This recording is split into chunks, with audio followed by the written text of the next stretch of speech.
नमस्कार दोस्तों, quick news पर आपका स्वागत है। तो दोस्तों, आज मैं इस वीडियो में दो खबर को कवर करूंगी ताकि आपका टाइम वेस्ट भी ना हो और तुरंत एकदम ब्रीफ के साथ आपको खबरें पता चल सके। तो चलिए दोस्तों, देखते हैं कि भारत सरकार ने ऐसा क्या कदम उठाया है जिसके कारण पूरी दुनिया में मंदी आने की पूरी संभावना है, मगर भारत में मंदी छू भी नहीं सकेगी। और इस रिपोर्ट पर मैंने 2 दिन पहले भी वीडियो बनाकर बताई थी, बट आज कारण को जान लेते हैं, जो कि हमारा पहला खबर हुआ। बाकी जिन्होंने चैनल को सब्सक्राइब नहीं किया है, ऐसे ही क्विक और ब्रीफ न्यूज़ के लिए, करंट अफेयर के लिए हमें ज़रूर सब्सक्राइब करें।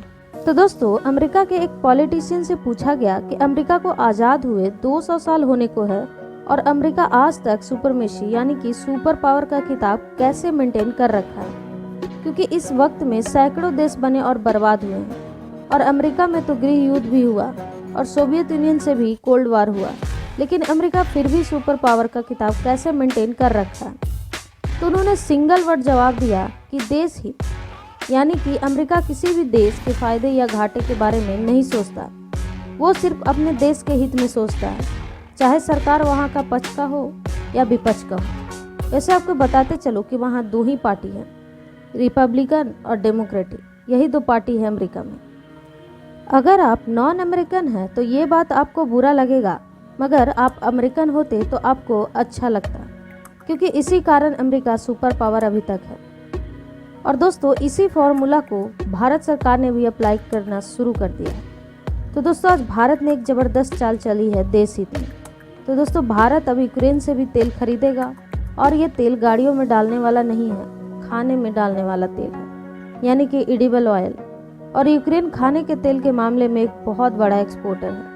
रेफरेंस के लिए न्यूज़ आर्टिकल का स्क्रीनशॉट डाल दिया है स्क्रीन पर। और आपको बताते चलूँ कि युद्ध के कारण एक्सपोर्ट बंद कर दिया था यूक्रेन ने, मगर अब फिर से ये देश कॉरिडोर खोलते जा रहा है और भारत इस देश से एडिबल ऑयल इंपोर्ट करने जा रहा है, और वो भी 5000 से 6000 टन ऑयल इंपोर्ट करने जा रहा है। और जो खाने की तेल की कीमतों में आग लगा था, अब इस इंपोर्ट के बाद ज़रूर से घटेगा और महंगाई कम होगी।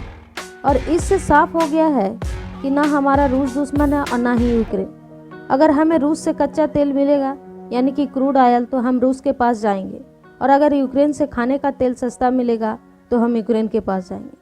और इसी चीज़ को कहते हैं देश हित में कदम उठाना। अब चलिए दोस्तों, बिना टाइम वेस्ट किए दूसरी बड़ी खबर को जान लेते हैं। तो दोस्तों, ये खबर डिफेंस की ओर से है, और ये खबर देखकर यकीन हो जाएगा कि कंपटीशन बहुत ही अच्छी चीज़ है और ये होना बेहद ही ज़रूरी है। तो दोस्तों, परसों मैंने न्यूज़ बनाकर बताई थी कि ब्रह्मोस एजेंसी अब ब्रह्मोस 2 पर युद्ध स्तर लेवल पर काम कर रही है और 2025 में लॉन्च करने का बिगुल भी फूंक दिया है। और ये खबर के लिए मैंने इंडिया टुडे के न्यूज़ आर्टिकल का स्क्रीनशॉट भी डाल दिया था। खैर, मैं तो हर एक खबर प्रूफ के साथ ही कवर करती हूँ।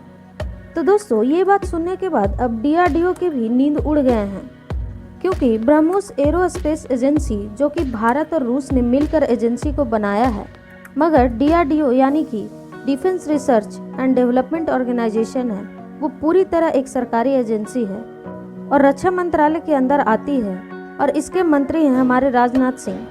तो दोस्तों, अब DRDO की तरफ से खबर आई है कि जो DRDO हाइपरसोनिक मिसाइल बना रहा है, वो भी 2024 से 25 तक बनकर तैयार हो जाएगा। इतना ही नहीं, अचंभे वाली बात यह है कि अब से 2 दिन पहले तक जो DRDO हाइपरसोनिक मिसाइल बना रहा था, तो उसकी रफ्तार 6 माइक यानी कि साउंड से 6 गुना तेज़ रफ्तार तक की स्पीड की बात की थी DRDO ने। लेकिन अब ब्रह्मोस की तरफ से इस न्यूज़ के आने के बाद जब प्रेशर बना, तो अब DRDO ने खुद कहा है कि उनकी हाइपरसोनिक मिसाइल की रफ्तार 8 मैक से ज़्यादा होने वाली है, यानी कि साउंड से भी 8 गुना तेज या उससे भी ज़्यादा रफ्तार होने वाली है DRDO की हाइपरसोनिक मिसाइल की। रेफरेंस के लिए न्यूज़ आर्टिकल का स्क्रीनशॉट डाल दिया है स्क्रीन पर। क्योंकि अब ब्रह्मोस और DRDO दोनों ही एजेंसी में कंपटीशन लग गई है, तो इस कारण फ़ायदा भारत को ही होगा, क्योंकि जहां अमेरिका जैसी हाइपरसोनिक मिसाइल की टेक्नोलॉजी में भारत से काफ़ी पीछे है, वहीं भारत जैसे देश के पास एक नहीं बल्कि 2 हाइपरसोनिक मिसाइलें होंगी, और वो भी टॉप क्वालिटी की। और DRDO ने बताया है कि उसके हाइपरसोनिक मिसाइल में K4 बूस्टर लगाया जाएगा। दरअसल ये K4 बूस्टर क्या होता है कि ये बूस्टर मिसाइल को 100 किलोमीटर ऊपर तक मिसाइल को लेकर जाएगा, जिससे इसकी स्पीड बढ़ाई जा सकेगी, क्योंकि अभी तक सिर्फ 30 किलोमीटर तक ही ऊंचाई लेकर जाई जाती थी सुपरसोनिक मिसाइल को, लेकिन ये 3 गुना ज़्यादा ऊपर लेकर जाएगी और फिर इस तरह 8 मैक की रफ्तार अचीव करेंगे। यानी कि 2 दिन में ही ब्रह्मोस 2 ने खबर आते ही डीआरडीओ में ही हलचल तेज हो गई और रफ्तार से लेकर कैपेसिटी तक बढ़ गई है। अब देखना होगा कि ब्रह्मोस 2 पहले आएगी या डीआरडीओ की हाइपरसोनिक मिसाइल, क्योंकि दुनिया हमेशा नंबर 1 को याद रखती है और नंबर 2 को नहीं याद रखती। अब जैसे कि चांद पर पहला आदमी कौन गया था या फिर माउंट एवरेस्ट पर पहला व्यक्ति चढ़ने वाला कौन था, ये आपको मालूम होगा, लेकिन दूसरा आदमी जो चांद पर गया हो या माउंट एवरेस्ट पर चढ़ा हो, ये आपको याद नहीं होगा। इसके लिए आपको गूगल करना पड़ेगा। तो दोस्तों, अब यही बात डीआरडीओ के सामने आ गई है कि अगर ब्रह्मोस पहले हाइपरसोनिक मिसाइल बना लिया तो सारा बाबई लूट कर ले जाएगा और उसे फ्यूचर में और भी ज़्यादा पॉपुलर हो जाएगा और ज़्यादा फंडिंग मिलेगी और इतिहास में भी उसका नाम दर्ज हो जाएगा कि भारत का सबसे पहला हाइपरसोनिक मिसाइल ब्रह्मोस ने बनाया था। अब उसी कारण 2 दिन बाद डीआरडीओ ने भी अपडेट दिया। अब कुछ दिन बाद ब्रह्मोस कोई अपडेट देगी और फिर डीआरडीओ और ये सिलसिला चलता रहेगा और फायदा भारत और भारतीय सेना का होगा और इसीलिए कंपटीशन अच्छी बात है। तो दोस्तों, इस वीडियो में बस इतना ही। बाकी आपका क्या मानना है इस रिपोर्ट के बारे में हमें कमेंट करके ज़रूर बताएं। धन्यवाद।